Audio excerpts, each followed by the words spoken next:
ఇచ్చే అవకాశం కలిగింది.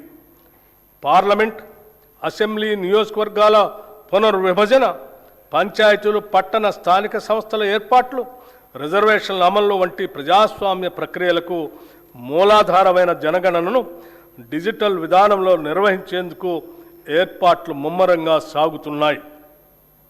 తెలంగాణ రాష్ట్రం ఏర్పడిన తర్వాత జరుగుతున్న మొట్టమొదటి జనగణన ఇది. దీనిలో స్వీయ నమోదు, సెల్ఫ్ ఎన్యూమరేషన్ విధానం, కులగణన అంశం ఉన్నాయి.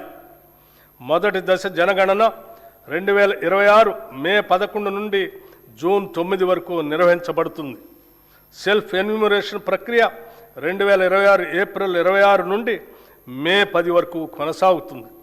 రెండవ దశ దేశవ్యాప్తంగా 2027 ఫిబ్రవరి 9 నుండి ఫిబ్రవరి 28 వరకు నిర్వహిస్తారు. తదుపరి మార్చి 1, 2027 తేదీని రిఫరెన్స్ డేట్గా తీసుకుంటారు.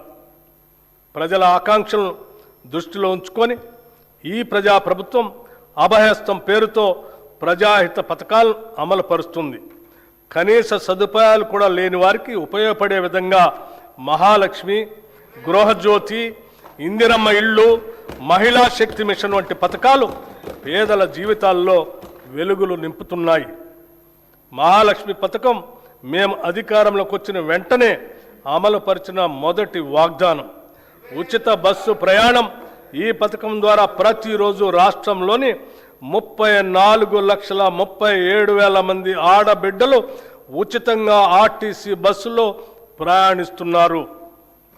ఇప్పటి వరకు ఈ పథకం ద్వారా రాష్ట్రంలోని మహిళలు 269,68,00,000 ఉచిత ప్రయాణాలు చేసి దాదాపు 9,222 కోట్ల రూపాయలని ఆదా చేసుకున్నారు. 500కే గ్యాస్ సిలిండర్. వంట గ్యాస్ సిలిండర్ భారం నుంచి మహిళలను ఉపశమనం కల్పించేందుకు 500 రూపాయలకే గ్యాస్ సిలిండర్ను అందించే పథకాన్ని ప్రభుత్వం ప్రారంభించింది. ఈ పథకం కింద రాష్ట్రంలో 42,90,000 కుటుంబాలకి లబ్ధి చేకూరింది. ఈ పథకం ద్వారా సుమారు 752 కోట్ల రూపాయలు మహిళలకు ఆదా అయింది. గృహజ్యోతి పథకం ద్వారా సుమారు 53,09,000 పేద మధ్యతరగతి కుటుంబాలకి 200 యూనిట్ల వరకు ఉచిత కరెంటు అందిస్తున్నాం. ఈ పథకం కింద ఇప్పటి వరకు 10,97,00,000 సున్నా బిల్లులు జారీ చేయబడ్డాయి. ఈ సబ్సిడీ కింద 3,900,54 లక్షల రూపాయలు విద్యుత్ సంస్థలకు ప్రభుత్వం చెల్లించింది. చేయూత పథకానికి అర్హులైన వారికి 2 లక్షల నూతన పెన్షన్లు ఇవ్వటానికి మంజూరు చేస్తున్నాము. చేయూత పథకానికి అర్హులైన వారికి 2 లక్షల నూతన పెన్షన్లు మంజూరు చేస్తున్నాము.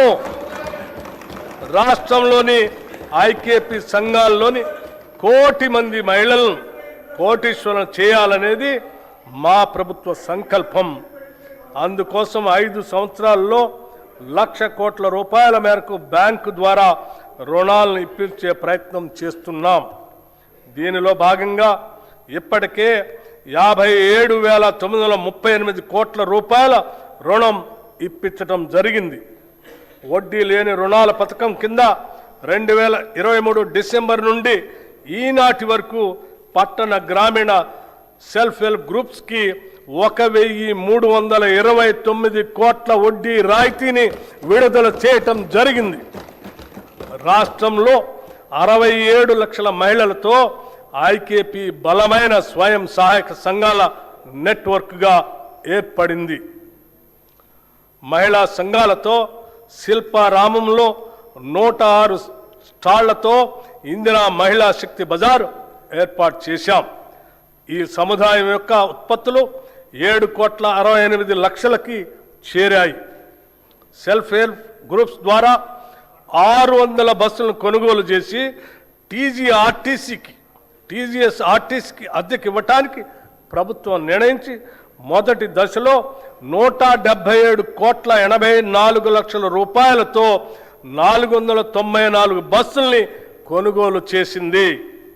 నారాయణపేట మరియు సంగారెడ్డిలో 2 పెట్రోల్ బంకులు